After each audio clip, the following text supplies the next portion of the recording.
This is iFIBER 1 News. Here are today's top stories. The grand prize at stake in tonight's Mega Millions drawing will be for a staggering $1.6 billion. Two kinds of experience are vying for a commissioner's spot at the Chelan County PUD. The Columbia Basin Roller Derby had its last bout of the season this past Saturday. The Cougars jumped 11 spots to number 14 in the latest AP Top 25 poll after beating Oregon 34-20 on Saturday.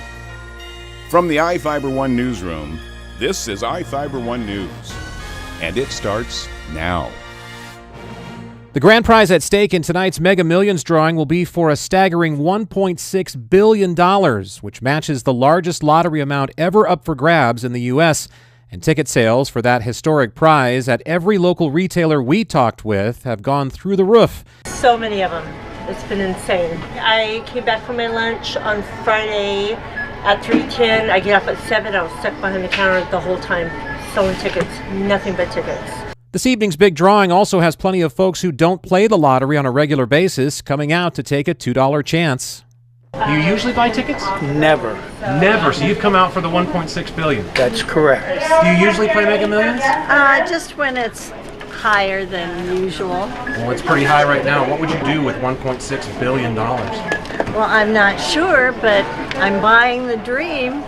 That $1.6 billion dream is a little different for everyone, of course, and the players we spoke with offered up a few thoughts on how they would spend all that loot. I would give each of my 4 children $1 million to give them a little bounce to get started in life.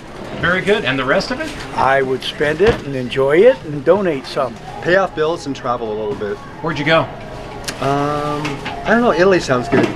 One ticket purchaser, rather than dreaming of traveling to an exotic destination, actually received a phone call from one reminding him to get in line on the drawing. I got a call from Argentina. Said I better have tickets for this lottery this week, tomorrow night. And that was from your wife? Yep. Okay, what would you guys do with all that money? Oh, grandkids would have fun. In general, nearly everyone we talked to about winning such an unfathomable amount of money wasn't dreaming about buying things like a $3.2 million dog collar encrusted with 1,600 diamonds. Instead, many of them actually had helping others in mind. My husband and I actually want to open a ranch and start an orphanage ranch. And that's actually what we want to do with it. We'll know a few minutes after 8 o'clock tonight if anyone will have the chance to turn it into their dream. Reporting for iFIBER 1 News, I'm Chris Hansen. This segment is brought to you by... Change doesn't have to be complicated. With a low-profile microwave hood combination that's ready to install right out of the box. It fits in the same space as your under-cabinet hood, so you can get your microwave off the countertop and make space for the routines worth keeping. The low-profile microwave hood combination from the #1 selling appliance brand in the USA. Whirlpool Appliances, now available at more furniture in Ephrata. Two kinds of experience are vying for a commissioner's spot at the Chelan County PUD. Randy Smith has served on the board for 12 years. Darren Klingensmith was a PUD lineman and electric system operator for 22 years. Both shared their qualifications at an October 10th Candidates Forum in Wenatchee. I've developed a pretty good understanding of what's going on at our utility, and I'd like to think I've added value for the people of Chelan County.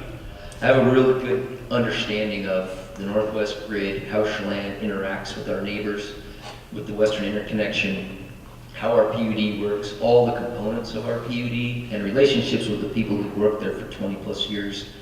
The Public Utility District generates electricity through its dams that it then sells to local ratepayers and exports at a profit to other markets. It's also involved in laying fiber optic communications line throughout the county and maintaining miles of riverside parks. To do all that for a growing county requires lots of infrastructure work, including new substations in places neighbors might not want them. The Chelan PUD has seen its own growth, which might force commissioners to move its main offices from downtown Wenatchee to a consolidated headquarters in Old Station. I come down to the policy approach of saying, what's the best for the most for the longest here in Chelan County? And I keep coming back to that as my mantra for how we will finally make that decision. What void will be created if the PUD headquarters is gone from 5th Street? And what's the benefit to the Sunny Slope region, Old Station region? That's kind of where growth is being forced to go for our town. And this area, maybe this is an opportunity. Ballots for this year's elections must be returned by November 6th. Jefferson Robbins, iFIBER 1 News. This segment is brought to you by... Your taste buds bored? Well, then bring them to Jay's Teriyaki. Not only does Jay's have a variety of teriyaki dishes, they also offer mouth-watering salads and sides. Call Jay's 509-764-5155. Jay's Teriyaki, located at 123 East Broadway in Moses Lake, because it's all in the sauce. The Columbia Basin Roller Derby had its last bout of the season this past Saturday. Members of the team wore heavy makeup with their uniforms to celebrate Halloween. The tradition of dressing up for Halloween is a new one. Well, we just started the Halloween one last year, but yeah, so this is our second year doing the Halloween now. It is something that we really look forward to. They all like to dress up and paint faces and stuff. So. Yeah. The Derby girls dropped their last home bout to the Roller City Derby girls of Ellensburg, but it was the only home bout the Columbia Basin Derby dropped all season. The team finished with a 3-1 record at home, but struggled on the road. The team is still very young in terms of experience and is always recruiting. Those looking to see if roller derby is for them can contact the Columbia Basin Roller Derby Facebook page about trying out. The local team here prides itself on being a family-friendly team and environment, with most of the skaters being mothers themselves and plenty of kids attending the events. The Columbia Basin Roller Derby will return early next year in either January or February. The exact date will be released after the schedule is finalized. I'm Adam Chikoski for iFIBER 1 Sports. The Cougars jumped 11 spots to number 14 in the latest AP Top 25 poll after beating Oregon 34-20 on Saturday. Washington State is now the top-ranked team in the Pac-12, one spot ahead of rival Washington, which stayed put at number 15 after knocking off Colorado. WSU entered the season unranked and debuted in the top 25 rankings at number 25 last week.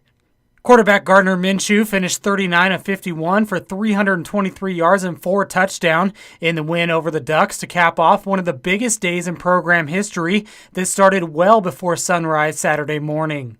Washington State hosted ESPN's College Game Day for the first time on Saturday, and thousands of Cougar fans created one of the best scenes ever for the weekly show. The all-day party continued Saturday evening as the Cougars opened up a 27-0 lead over Oregon at halftime. But the Ducks hit their stride in the third quarter, cutting the deficit to 27-17. The Ducks added a field goal to get within a touchdown with 6:38 left in the game. But Minshew put the Cougars back up 2 scores, hitting Desmond Patman in the back of the end zone with 3:40 left, and the WSU defense stepped up on Oregon's final drive. Washington State heads out on the road this week to face number 24 Stanford. This is Joe Utter for iFIBER 1 Sports. This is iFIBER 1 News. For more information on these stories and other news, visit us online at iFiber1.com or check us out on Facebook.